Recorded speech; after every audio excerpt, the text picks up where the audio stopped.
नमस्कार, मैं काजल कुमारी, आप देख रहे हैं करंट खबर।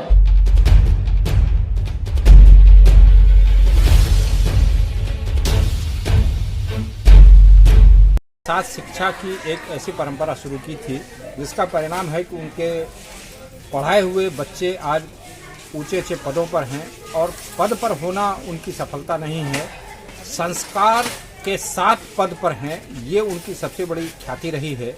और यही कारण है कि जो लोग कहते हैं कि अगर किसी की ख्याति देखनी है, उपलब्धि देखनी है, तो उनके मृत्यु के बाद उनको लोग कैसे याद करते हैं, उससे उनकी ख्याति का अंदाज़ा लगता है।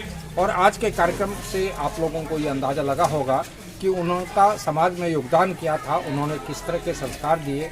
मेरा व्यक्तिगत तौर पर मैंने कभी शिक्षा उनसे तो ग्रहण नहीं की, लेकिन मेरे पिताजी के वो अभिन्न मित्र थे, मतलब यूँ कहें कि वो दो शरीर एक जान थे।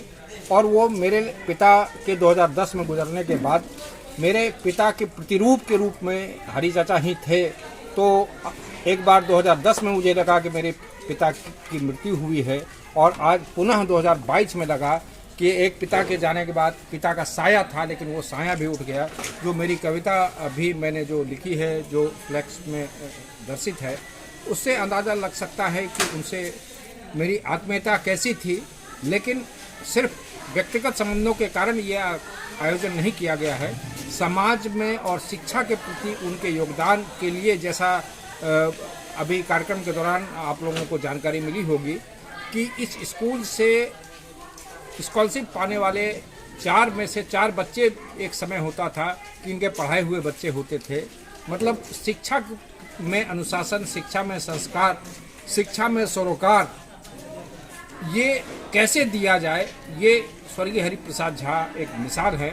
और ये कार्यक्रम इसलिए आयोजित किया गया ताकि बच्चे भी उनके जीवन के बारे में जान पाए, उनसे प्रेरणा ले पाए, और वर्तमान के शिक्षक के लिए भी उनको जानना, उनके जीवन को जानना जरूरी है, ताकि शिक्षक उस परंपरा और संस्कार के साथ बच्चों को पढ़ाएं, ताकि बच्चे एक ऊंचे मुकाम तक पहुंचे, जैसे स्वर्गीय हरिप्रसाद झा के पढ़ाए हुए बच्चे ऊंचे मुकाम तक पहुंचे। आपने कार्यक्रम की शुरुआत में कहा कि जिसको जितना सम्मान मिलना चाहिए प्रशासनिक रूप से उतना नहीं मिल पाता है, तो क्या कहीं ना कहीं खेद रह जाता है इस तरह की कार्यक्रम? देखिए, मुझे नहीं कहना चाहिए, लेकिन जो हकीकत है वो हम न कहें, कोई और कहेगा। हरिप्रसाद झा का जिस तरीके का योगदान था, उनको राष्ट्रपति पुरस्कार बहुत पहले मिल जाना चाहिए था। पहले तो नहीं मिला, लेकिन कभी नहीं मिला।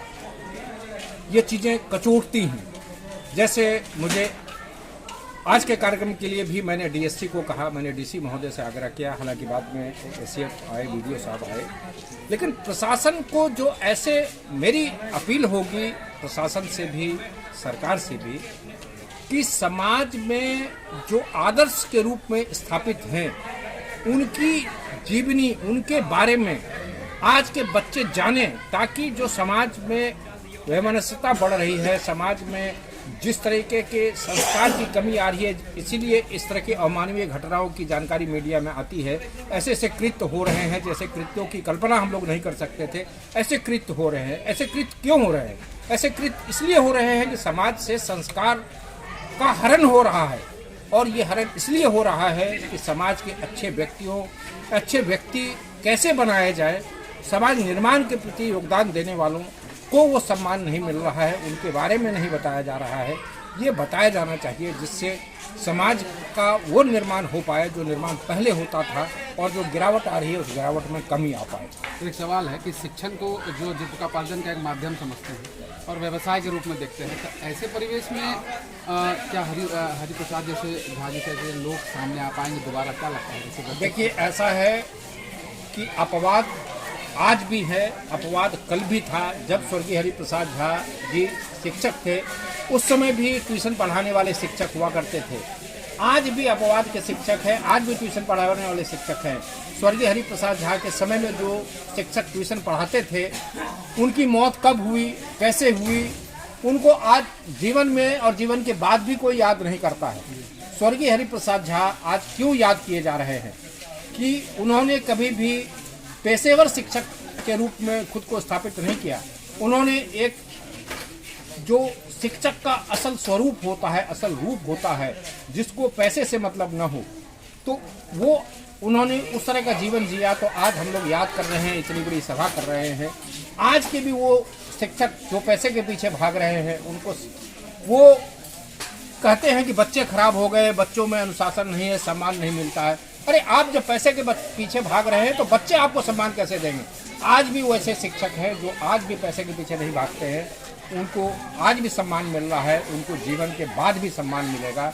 हरिप्रसाद झा से लोगों को सीख लेनी चाहिए कि पैसे से सब कुछ खरीदा जा सकता है, लेकिन सम्मान नहीं खरीदा जा सकता है, श्रद्धा नहीं खरीदी जा सकती है। स्वर्गीय हरिप्रसाद झा ने चाहे भौतिक सुख पाया हो न पाया हो, लेकिन आज जो उनको आध्यात्मिक सुख मिला है, जो आत्मा को शांति मिल रही है, उनकी आत्मा को शांति मिली होगी, क्योंकि उनके मरने के बाद उनके आत्मा की शांति के लिए लाखों लोग प्रार्थना कर रहे हैं। यहाँ तो लोग जाते हैं, एक लोग भी याद करने को तैयार नहीं होते हैं। इसलिए इस तरह का स्वर्गीय हरिप्रसाद झा जी का जीवन एक आदर्श है और ये आदर्श समाज तक पहुँचे, बच्चों को पता चले, इसलिए ये कार्यक्रम किया गया है ताकि समाज में ये पता चले कि जीवन जीने का तरीका क्या होता है, जीवन जीने का उद्देश्य क्या होना चाहिए। व्याख्या की जाए वो कम ही होगा। आपने जाना कि 1935 में उनका जन्म था, मध्यम परिवार में पैदा लिए थे, उसके बावजूद भी उस समय PNJ के स्टूडेंट होने के नाते उन्होंने 1960 में योगदान किया हमारे स्कूल में।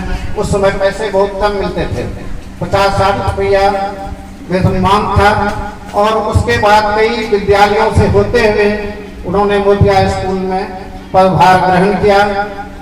और उसके बाद यहाँ के बच्चों में जो प्रगति और विकास की रूपरेखाएं देखी गई वह आज आपके सामने में परिलक्षित हो रही है।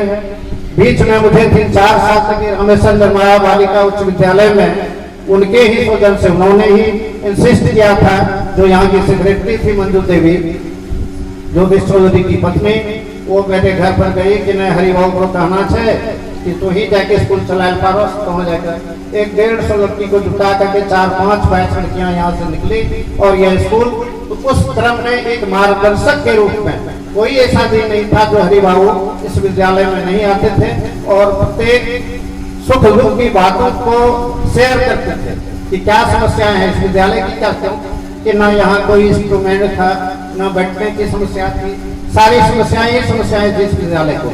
तो वो एक कड़ी का काम करते थे। वह एक शिक्षक होने के नाते सामाजिक दायित्व का बहुत भली भांति निर्वहन करते थे, जो कि आज समाज के लिए अनुकरणीय है। इसलिए ऐसे महान विभूति को हम कोटि कोटि प्रणाम करते हैं और श्रद्धांजलि अर्पित करते हैं। मैं आपका समय अधिक नहीं ले रहा। राज्य खाद्य आयोग के सचिव भी हैं, अध्यक्ष है। मैं सबसे अधिक धन्यवाद के पात्र उनको ही मानूंगा जिनके सौजन्य से यह कार्यक्रम आज समायोजित की गई है। हम लोग उसी अवसर पर आज यहाँ एकत्रित हुए हैं। हरिबाबू, इनसे मेरा शिक्षक और शिष्य का संबंध तो नहीं था, लेकिन बड़े भाई के समान मेरे लिए 2 भाई थे। प्राण तो थे ही, लेकिन इसके अलावे भी हरिबाबू से वही आत्मीयता थी जो इनसे थी। मुझे याद है इस विद्यालय में मैं 1981 में प्रतिनियोजित होकर के आया था और हरिबाबू हेडमास्टर थे और यहाँ पर कुर्सी नहीं थी। 1981 में मात्र एक कुर्सी थी, काठ की कुर्सी, और कुर्सी नहीं थी। छोटा छोटा जो दुकानदार बैठता है बैठने के लिए, शिक्षक और शिक्षिकाएं बैठी थी। 13-14 शिक्षक थे यहाँ।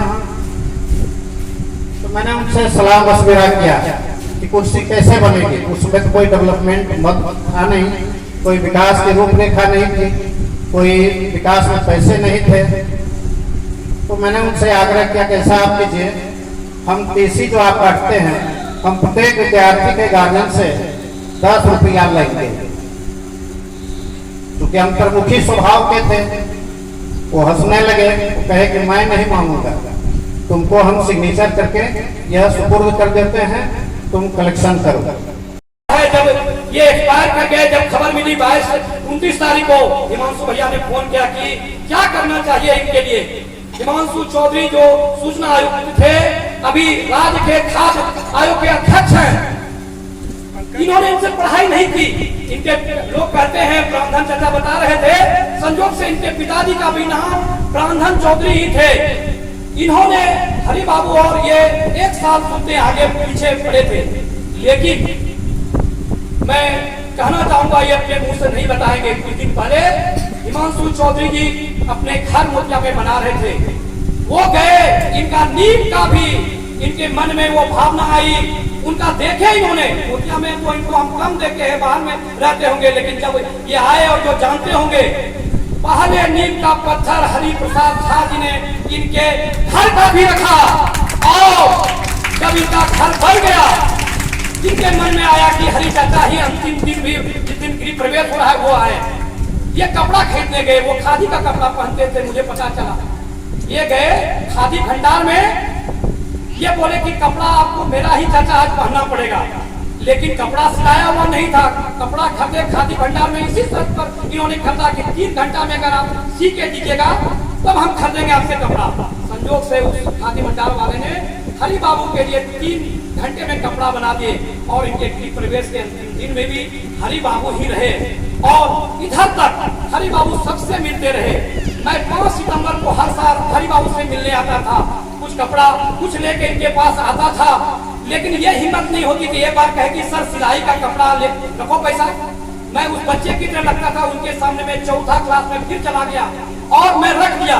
इसीलिए उनके भय से मैं हीरा प्रसाद झा जो उनके साथ रोज टहलने जाते थे, मैं उनको लेके इनके पास आता था कि सर कुछ नहीं कर दे कि क्यों तुम कपड़ा लाया, क्यों तुम किया। अभी भी सर का इतना भय और इतना दिल में सम्मान था।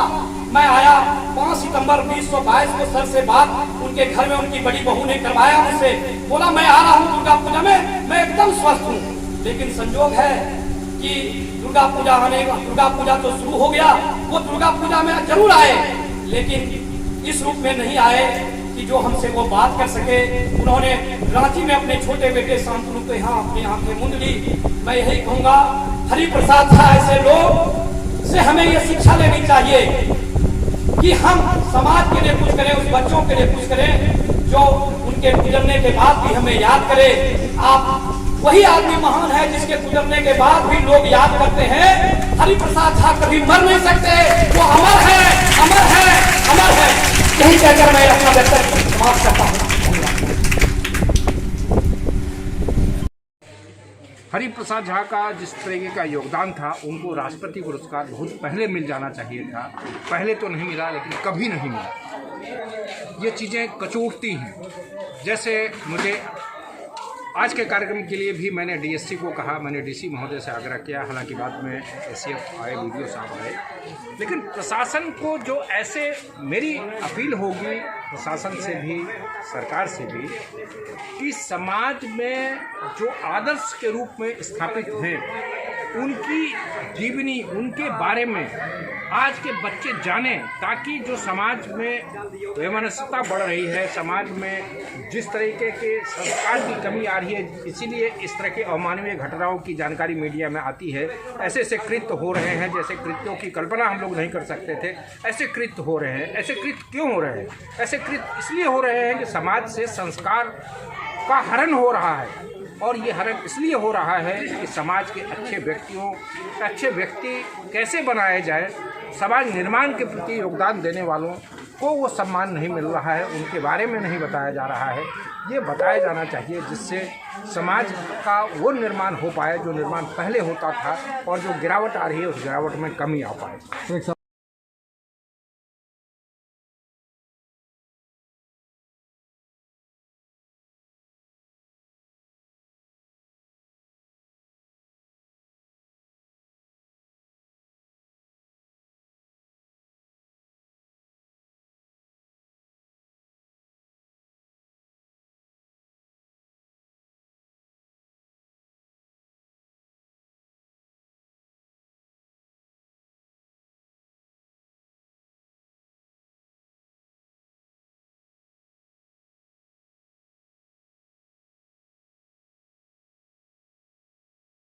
के श्रद्धांजलि सभा में मैं अपना व्यक्तिगत अनुभूति कुछ साझा कर रहा था। वो एक कुशल व्यक्तित्व के छवि थे, कुशल प्रशासक थे, अध्यापक थे।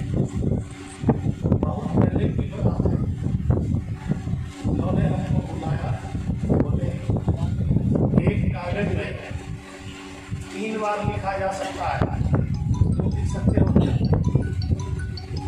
मैंने कहा नहीं, ऐसा तो नहीं होगा। बोले एकदम होगा, तुम लिखो। एक सफेद कागज, एक पेंसिल और एक रबर स्थापना के लिए। बोले इसमें राम राम लिखो। मैंने लिख दिया। बोले पेंसिल से मिटा दिया। बोले फिर दोबारा लिखो, फिर वही राम राम लिखो, फिर लिखो। बोला 2 बार हुआ, अब पेंसिल से फिर लिखा, तीसरी बार पेन से लिखो।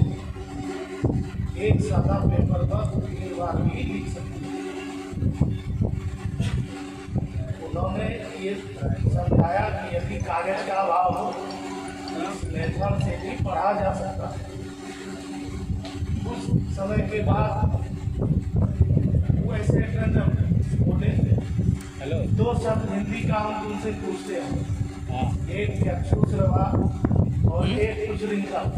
कुचलिंगल का संधि विच्छेद बताओ और चक्षुश्रवा लिख के बताओ। दोनों लिख के बता दिए। कुचलिंगल का भी संधि विच्छेद लिखे और चक्षुश्रवा लिख करके उनको दिखाए। बोले आंख बंद करिए। अर्थात 5 मिनट तक हमारा सुनते रहे। जो नहीं उनको जानकारी है, वाजिब है। वो अपने व्यक्तित्व से जन जन में लोकप्रिय रहे। हमने उनको मॉर्निंग वॉक में देखा, भगवती मंदिर के पास बच्चे दौड़ करके जा रहे हैं। छोटे छोटे बच्चे दौड़ रहे हैं। हमको लगा कि आखिर लोग क्या दौड़ रहे हैं, देखिए वो खड़े थे और सब बच्चे उनको प्रणाम करते थे। कोई कहता था पीठ छोड़ करके आशीर्वाद हो, कोई कहता था बाबा उंगली में दहन जुड़ा था। इस तरह उनको सम्मान हर गली में मिलता था। कुछ दिन वो मेरे घर के पास गए और फिर महाराज प्रणाम किए।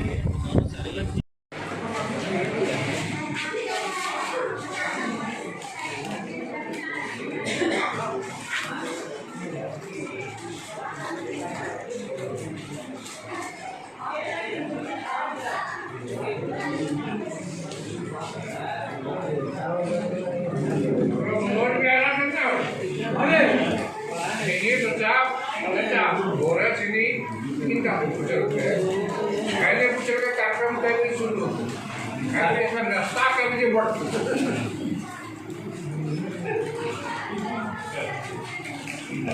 सही समय पहुंची गए हो।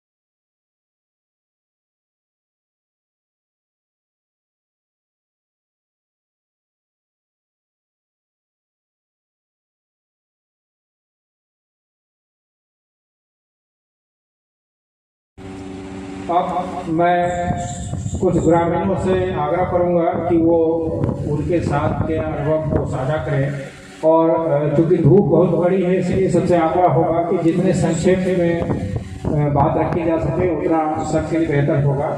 इस कड़ी में मैं सबसे पहले आग्रह करूंगा राष्ट्रपति पुरस्कार से सम्मानित माधव पाल चौधरी जी से कि वो अपने अनुभव साझा करेंगे।